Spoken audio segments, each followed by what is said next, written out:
अस्सलाम वालेकुम प्यारे बच्चों, कैसे हैं आप सब। मैं हूं गुलाम मुर्तज़ा, आपका फिज़िक्स टीचर। आप तमाम लोगों को सबसे पहले आपके अपने ही channel physics point by GM sir के अंदर वेलकम करते हैं। आज हमारा चैप्टर नंबर 4 का लेक्चर नंबर 5 है और लेक्चर नंबर 5 के अंदर आज जो हम डिस्कस करेंगे वो हम डिस्कस करेंगे इक्वेशन ऑफ मोशंस के बारे में। बेटा जी, हमारा जो टॉपिक है आज वो हमारे पास है इक्वेशन ऑफ मोशंस। सबसे पहले हमें पता होना चाहिए कि इक्वेशन ऑफ मोशंस हमें क्या बताती है। याद रखिएगा बेटा कि हमारे पास जो इक्वेशन ऑफ मोशंस है ये हमें बताती हैं मैथमेटिकल रिलेशन। और ये हमारे पास किस चीज़ का मैथमेटिकल रिलेशन बताती है?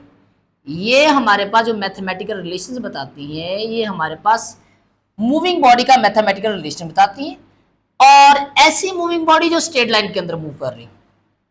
मैं फिर बात रिपीट कर देता हूँ बेटा जी कि इक्वेशन ऑफ मोशंस जो है ये हमें बताती है relationships between relationships of a moving body in a straight line. ऐसी मूविंग बॉडी जो स्ट्रेट लाइन के अंदर मूव कर रही होती है, इनको अगर आपने मैथमेटिकल रिप्रेजेंट करना है तो आप किससे रिप्रेजेंट करेंगे? इक्वेशन ऑफ मोशंस के बाद से रिप्रेजेंट करेंगे। और हमारे पास ऐसे हमारे पास मूविंग बॉडी के रिलेशंस को रिप्रेजेंट करेंगे जो हमारे पास यूनिफॉर्म एक्सीलरेशन के साथ मूव कर रही होगी। याद रखिएगा कि ये जो इक्वेशन ऑफ मोशंस का जो रिलेशन हम डिवेल्प करते हैं ये हम 4 वेरिएबल से हम डिवेल्प करते हैं। एक वेरिएबल आपके पास होगा वेलोसिटी, दूसरा वेरिएबल होगा मेरे पास एक्सेलरेशन, तीसरा होगा डिस्प्लेसमेंट और फोर्थ होगा टाइम। मीन कि आप जितने भी रिलेशन डिवेल्प करेंगे इक्वेशन ऑफ मोशंस के अंदर, उनके अंदर हमारे पास ये चारों वेरिएबल जो है वो आपस में इंटरचेंज हो रहे होंगे, वो वहां से हमारे पास वहां से रिलेशन डिवेल्प हो रहे होंगे। आइए बिना टाइम वेस्ट के हम अपनी फर्स्ट इक्वेशन ऑफ मोशन का आगाज करते हैं।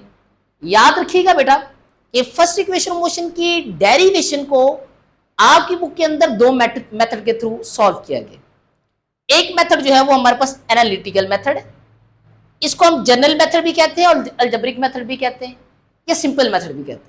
अगर पेपर में एज अ शॉर्ट क्वेश्चन कभी आ जाए कि राइट द अलजेब्रिक मेथड या एनालिटिकल मेथड या सिंपल मेथड या general method of first equation of motion, तो आपने ये वाला ड्राइव करना जो भी मैं ड्राइव कर रहा हूं। उसके लिए मैं यहाँ पे एक आपको छोटी सी डायग्राम समझाता हूँ। इस डायग्राम से आपको सारी की सारी जो है उसकी एक्सप्लेनेशन भी समझ आ जाएगी। और बेटा जो एक्सप्लेनेशन आपने करनी है वो आपने करनी है बुक से। मैं आपको जो बुक है, बुक के जो लाइंस हैं वो आपको मार्क करवा देता हूँ। तो यहाँ पे सबसे पहले आपने लिखना क्या है? आपने लिखना ये कि consider a body who's a mass m moving with the initial velocity vi। एक बॉडी है जिसका मास हमारे पास क्या है? m है, जो कि एक इनिशियल वेलोसिटी vi के साथ स्ट्रेट लाइन के अंदर मूव कर रही है। पहले लाइन के अंदर आपने क्या मेंशन करना है? आपके पास एक बॉडी थी जो कि इनिशियल वेलोसिटी vi के साथ स्ट्रेट लाइन के अंदर मूव कर रही थी, और उस वक्त उसकी जो एक्सेलरेशन थी वो भी मेरे पास यूनिफॉर्म एक्सेलरेशन थी। और उस बॉडी ने टाइम t गुजरने के बाद उस बॉडी की जो वेलोसिटी है वो इनिशियल वेलोसिटी से चेंज होकर हमारे पास बन जाती है vf। तो आपने सिंपल यहाँ पे ये चीजें यहाँ पर राइट करनी है कि हमारे पास एक बॉडी थी जिसकी इनिशियल वेलोसिटी vi थी, कुछ टाइम t गुजरने के बाद उसकी जो इनिशियल वेलोसिटी वो चेंज होकर हमारे पास क्या बन गई? vf बन गई। और हम पीछे पढ़ के आए हैं 9th क्लास में, जब भी बॉडी की वेलोसिटी चेंज होती है किसके लिहाज से? टाइम के लिहाज से, तो क्या पैदा करती है बेटा जी? एक्सेलरेशन पैदा करती है। और ये इसी बात को हम यूज करके हम यहाँ पे इसका मैथमेटिकल डेरिवेशन प्रूव करेंगे। जैसा कि बेटा हमें पता है कि वेलोसिटी जब भी चेंज होती है तो हमारे पास क्या पैदा करती है? एक्सेलरेशन। तो यहाँ पे सबसे पहले मैं एक्सेलरेशन का फार्मूला लिखूंगा। एक्सेलरेशन क्या होती है हमारे पास? vf मीन की change in velocity minus initial velocity, final velocity minus initial velocity divide by time. अब आपने कुछ भी नहीं करना, सिंपल इस इक्वेशन को रीअरेंज करना है बाय रीअरेंजिंग।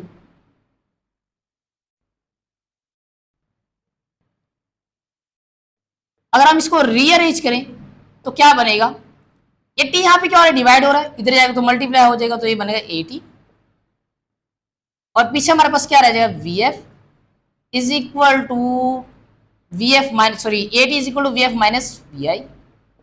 और आप यहाँ पे देखें vi यहाँ पे क्या हो रहा है बेटा? ये माइनस हो रहा है, इधर आएगा तो क्या हो जाएगा, प्लस हो जाएगा। तो ये बनेगा AT plus VI is equal to VF। ये आपके पास जनरली मीन के फर्स्ट इक्वेशन मोशन ड्राइव हो गई है, बस इसको थोड़ा सा रीअरेंज करके लिखना है। और इस तरह हम लिखेंगे, VF को इस साइड भी लिख देंगे, ये मेरे पास बनेगा VF और VI यहाँ पे पहले प्लस AT। मेरे पास थोड़ा सा रीअरेंज करके लिखा है, तो मेरे पास ये first equation of motion drive होगी। फर्स्ट इक्वेशन ऑफ मोशन का जो ये हमारे पास फार्मूला है वो है VF is equal to VI plus AT। ये जो मेथड मैंने ड्राइव किया है, जिस मेथड से ये मैंने इक्वेशन ऑफ मोशन ड्राइव किए, इस मेथड को हम कहते हैं एनालिटिकल मेथड। ये आपके पास फर्स्ट इक्वेशन ऑफ मोशन है, इसको आपने यहाँ पे ड्राइव कर लिया। अभी हम क्या काम करेंगे, हम सिंपल ये काम करेंगे कि फर्स्ट इक्वेशन ऑफ मोशन को बायोग्राफिकल मेथड के थ्रू हम इसे ड्राइव करेंगे। उसके लिए हमें सबसे पहले क्या चीज ड्रॉ करनी पड़ेगी, सबसे पहले हमें ग्राफ ड्रॉ करना पड़ेगा, क्योंकि हमने ग्राफिकल मेथड के थ्रू हमने इसी को सॉल्व करना है। तो ग्राफिकल मेथड के लिए हमें क्या चाहिए, ग्राफ चाहिए। और ग्राफ ड्रॉ करने के लिए सबसे पहले आपने एक्स एक्सिस ड्रॉ करना है, एक्स के अलाउ, और फिर आपने वाई एक्सिस ड्रॉ करना है। जहां पे दोनों लाइन आपस में कट कर रही हो, मीट कर रही हो, उसको आपने ओरिजिन ओ का नाम दे देना।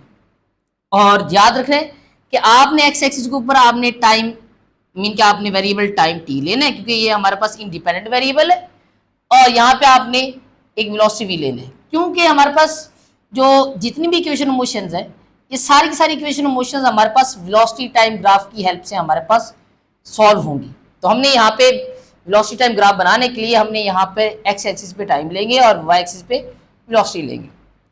अब हम स्टार्ट ये करते हैं कि सबसे पहले आप यहाँ पर भी यही राइट करोगे एक्सप्लेनेशन में कि फर्स्ट इक्वेशन मोशन जो है वो ड्राइव होगी बाय वेलोसिटी टाइम ग्राफ। और वेलोसिटी टाइम ग्राफ को आप फर्दर एक्सप्लेन कैसे करेंगे, क्या आप ये बताएंगे कि एक बॉडी है जो कि हमारे पास ऑलरेडी मूव कर रही है।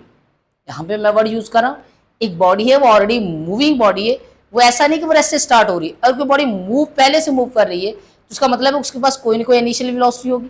तो यहाँ पे मैं जो ग्राफ स्टार्ट करूंगा वो लेट्स सपोज एक पॉइंट ए से स्टार्ट करूंगा। मैं इसलिए इस पॉइंट ए से स्टार्ट कर रहा हूँ क्योंकि ये जो बॉडी है वो ऑलरेडी पहले मूव करके आ रही है। अगर मैं यहाँ से स्टार्ट करता हूँ तो इसका मतलब है कि बॉडी जो है पहले रेस्ट के ऊपर मौजूद है। तो मैं यहाँ से स्टार्ट कर रहा हूँ तो ये इतना जो फासला ऑलरेडी बॉडी कवर कर चुकी है और इतनी इसकी ऑलरेडी पहले वेलोसिटी है। तो मैं क्या करता हूँ, मैं बॉडी बताता हूँ कि बॉडी जो है ऑलरेडी मूविंग है और उसके पास स्टार्टिंग में जो उसकी वेलोसिटी है वो इनिशियल वेलोसिटी भी आई है। और इस बॉडी ने पॉइंट ए से मूव करके जाना है पॉइंट बी तक। और याद रखना है बॉडी जब पॉइंट ए से मूव करके पॉइंट बी तक जाएगी तो सारी बात उसे यहाँ से यहाँ तक जाने में कोई ना कोई टाइम लगेगा। वो जो टाइम लगता है उसको हम टाइम इंटरवल टी कहते हैं। तो इस पॉइंट बी के ऊपर जो वेलोसिटी बनेगी उसको हम कहेंगे फाइनल वेलोसिटी वीएफ। स्टार्टिंग में बॉडी इस वेलोसिटी के साथ मूव करके आ रही थी, वी आई थी। जब वो पॉइंट ए से मूव करके पॉइंट बी तक गई तो जिस टाइम के अंदर बॉडी ने ये हमारे पास वेलोसिटी चेंज की वी आई से वी एफ, उस टाइम को हम टाइम इंटरवल टी कहेंगे और फाइनल पॉइंट के ऊपर उसकी वेलोसिटी वी एफ हो। ये भी सारी चीजें आपने यहाँ एक्सप्लेनेशन में मेंशन करनी। और इसके बाद आपने यहाँ पे ड्रॉ करने कुछ परपेंडिकुलर। परपेंडिकुलर कैसे ड्रॉ करेंगे, आप सबसे पहले एक परपेंडिकुलर ड्रॉ करेंगे। आपने परपेंडिकुलर बी से ड्रॉ करना है और किसके ऊपर ड्रॉ करना है, आपने एक्स एक्सिस के ऊपर आपने एक परपेंडिकुलर ड्रॉ करना है। ये मेरे पास एक परपेंडिकुलर जो कि मैंने किसके ऊपर ड्रॉ किया, एक्स एक्सिस के ऊपर। और इस पॉइंट के ऊपर जाके हमारे पास ये गिरेगा एक्स एक्सिस के ऊपर, उसको आपने डी का नाम दे देना। ये मेरे पास एक परपेंडिकुलर बी डी जो कि हमने एक प्रोजेक्शन ड्रॉ किया बी डी का जो कि परपेंडिकुलर बन रहा है एक्स एक्सिस के ऊपर। दूसरा आपने क्या काम करना है, आपने इस बी का ही आपने एक प्रोजेक्शन ड्रॉ करना है जो कि हमारे पास किसके साथ परपेंडिकुलर होगा, हमारे पास वाई एक्सिस के ऊपर होगा। और आपने ये प्रोजेक्शन वाई के ऊपर आपने परपेंडिकुलर ड्रॉ करना है। इस परपेंडिकुलर का जो नाम होगा वो हमारे पास होगा बी ई। इसका हमारे पास बी डी, इसका बी। अब फर्दर आपने काम ये करना है कि आपने इसी तरह आपने एक प्रोजेक्शन ड्रॉ करना है, मीन कि आपने एक परपेंडिकुलर ड्रॉ करना है जो कि पॉइंट ए से आपने ड्रॉ करना है। और वो किसके ऊपर ड्रॉ करना है, आपने लाइन बी डी। आपने यहाँ पे तीन परपेंडिकुलर ड्रॉ करने हैं। दो परपेंडिकुलर आपने पॉइंट बी से ड्रॉ करने। पॉइंट बी से जो आप ड्रॉ करोगे वो एक्स एक्सिस के ऊपर एक ड्रॉ होगा और एक वाई के ऊपर। एक्स एक्सिस वाला बी डी होगा और ये हमारे पास बी होगा। और जो हमारे पास पॉइंट ए से आप प्रोजेक्शन ड्रॉ करोगे, परपेंडिकुलर ड्रॉ करोगे, वो आप बी डी के ऊपर ड्रॉ करोगे। और जिस पॉइंट के ऊपर ये परपेंडिकुलर जाके कट करेगा उसको हम नाम दे देंगे सी का। और यहाँ पे ये मेरे पास इनिशियल वेलोसिटी, ये फाइनल वेलोसिटी। अब हम यहाँ पे इसको फर्दर एक्सप्लेन करते हैं। यहाँ पर मैंने भी लिखा हुआ कि जो प्रोजेक्शन बी डी है वो आपने कहाँ पे ड्रॉ करना है, एक्स एक्सिस पे, प्रोजेक्शन बी जो है वो किसके ऊपर ड्रॉ करना है, वाई एक्सिस पे। ये सारी चीजें मैंने आपको फर्दर एक्सप्लेन कर दी। अब हम चलते हैं इसकी मैथमेटिकल डेरिवेशन की तरफ। बड़ा मैथमेटिकल डेरिवेशन में आपको सबसे पहले पता होना चाहिए इनिशियल वेलोसिटी। इनिशियल वेलोसिटी हमारे पास कौन सी लाइन रिप्रेजेंट कर रही है, वो हमारे पास ओ ए रिप्रेजेंट कर रही है। तो मैं यहाँ पे लिखता हूँ कि इनिशियल वेलोसिटी जो है वो हमारे पास बराबर है ओ ए के, और ओ ए किसके बराबर है, वी आई की। और जो फाइनल वेलोसिटी को देखें तो फाइनल वेलोसिटी यहां से लेके यहां तक है, तो ये क्या बनेगा, ये बनेगा मेरे पास बी डी, और इसकी वैल्यू क्या आएगी, वी एफ आ जाएगी। अब आपने ग्राफ देखना है। ग्राफ की अगर आप ये वाली लाइन देखिए तो यहां पे देखिए ये मेरे पास पहले सी डी देखे और फिर हम बी सी देखें। अगर मैं सी डी के अंदर, ये सी डी, इसके अंदर अगर मैं बी सी प्लस करूं तो मेरे पास क्या बनेगा, आपको खुद ही डिसाइड करना है। ये देखो सी डी, इसके अंदर मैं क्या चीज कंबाइन कर रहा हूं, बी सी को, तो क्या ये पूरी लाइन ही मेरे पास बन रही, डी से लेके बी तक, डी से लेके बी तक। तो यहां पे हम ये कह सकते हैं सी डी को जब भी बी सी के अंदर प्लस करेंगे तो ये हमारे पास क्या बनेगा, ये बनेगा बी डी। बस यही चीज आपने बतानी है। अब हमें ये पता है कि यहाँ पे ये जो सी डी है, सी डी के बिल्कुल पैरेलल मेरे पास क्या चीज मौजूद है, ओ है। दोनों की लेंथ भी बराबर है और दोनों पैरेलल भी है। तो फिर हम यहाँ पे ये कह सकते हैं कि ये जो हमारे पास बी सी डी है वो किसके बराबर है, ओ ए के, और जो वैल्यू हमारे पास ओ ए की होगी वही हमारे पास सी डी की होगी। यहाँ पे मैं कुछ वैल्यूज पहले मेंशन कर लेता हूँ। अच्छा, अब यहाँ पे मैंने बी डी की जगह पे बी डी की वैल्यू पुट करनी है। सी डी हमें पता है कि सी डी किसके बराबर है, ओ ए के, तो ओ ए की वैल्यू हमें ऑलरेडी पता है। ओ ए की वैल्यू क्या होती है हमारे पास, वी आई। तो हम यहाँ पे पुट करते हैं, तो पुट करते हैं तो देखते हैं क्या बनता है। अगर पुट करेंगे तो बी डी की जगह में मैं पुट करूंगा वी एफ, और अगर सी डी देखें तो सी डी की जगह में मैं क्या पुट करूंगा, वी आई और प्लस बी सी। बेटा आपने इस इक्वेशन को नाम देना है इक्वेशन नंबर 1 का। तो अब देखिए हमारे पास इक्वेशन नंबर 1 बन गई, V F is equal to V I plus B C. क्या हमें बी सी की वैल्यू पता है, बी सी की वैल्यू तो हमें पता ही नहीं। तो बी सी की वैल्यू निकालने के लिए हम यूज करेंगे slope of line A B. अब स्लोप क्या होती है कि याद रखिएगा कि जो तिरछी लाइन होती है उसको हम कहते हैं स्लोप। अब ये जो स्लोप है, स्लोप हमें बताती है एक्सेलरेशन। कैसे कि यहाँ पे बॉडी की इनिशियल वेलोसिटी आई है, ये चेंज होकर क्या बन जाती है, वी एफ। जब भी बॉडी की इनिशियल वेलोसिटी वी आई से वी एफ बनेगी तो यहाँ पे क्या पैदा करेगी, एक्सेलरेशन ए। तो मैंने भी क्या बताया कि हम बी सी कैसे फाइंड करेंगे, slope of line A B से। तो यहाँ पे मैं लिखता हूं slope of line A B, slope of line A B की जो स्लोप ऑफ लाइन है वो किसके बराबर है, एक्सेलरेशन के बराबर, क्योंकि ये तिरछी लाइन है। ये किसके बराबर आ रही है, ए के। और एक चीज याद रखिएगा कि जब भी आपने एक्सेलरेशन मालूम करनी हो तो एक्सेलरेशन जो होती है वो हमेशा vertical component divide by x mean horizontal component होता है। ये मेरे पास स्लोप है, स्लोप का जब मैं इसका वर्टिकल कंपोनेंट ड्रॉ करूंगा तो वो यहां से लेके यहां तक आएगा, और इसका जो हॉरिजॉन्टल कंपोनेंट जो आएगा वो यहां से लेके यहां तक। अगर यहां से लेके यहां तक वर्टिकल कंपोनेंट की बात की जाए तो वो क्या बनता है, बी सी। तो मैं यहाँ पर बिल्कुल सामने मेंशन कर लेता हूँ कि ये मेरे पास जो है वो है जी बी सी, और नीचे मेरे पास क्या आएगा, नीचे मेरे पास आएगा जी इसका ए सी। मैंने भी यहाँ पे क्या मेंशन किया, ए सी। अब बी सी की वैल्यू हम देखते हैं, बी सी की वैल्यू क्या आएगी। अब बी सी की वैल्यू कैसे निकालें, आप सिंपल ये काम करें, यहाँ पे इस साइड पे लिखें बी सी की, बी सी की वैल्यू, बी सी की वैल्यू तो पता ही नहीं, अभी हमने वो मालूम करनी। ए मेरे पास क्या है, ए सी हमारे पास बराबर होता है ए टी के। यहाँ पे देखो ये ओडी, ओडी की वैल्यू क्या है मेरे पास, टाइम टी। ओडी और ए सी ये दोनों परपेंडिकुलर है, मीन परपेंडिकुलर नहीं सॉरी, ये भी पैरेलल ये भी पैरेलल, दोनों लेंथ में इक्वल। अगर दोनों लेंथ में इक्वल है तो यहाँ पे मैं क्या पुट कर देता हूँ, टाइम टी। अब टी यहाँ पे क्या हो रहा है, डिवाइड हो रहा है, इधर जाएगा तो क्या हो जाएगा, मल्टीप्लाई। यहाँ पर मैं लिख भी देता हूँ कि जो ए सी है, ए सी वो बराबर है ओडी के, और यहाँ पे ओडी की वैल्यू क्या है मेरे पास, टी है। ए टी यहाँ पे क्या हो रहा है, डिवाइड हो रहा है, इधर जाएगा तो क्या हो जाएगा, मल्टीप्लाई। तो क्या बनेगा, A T is equal to B C.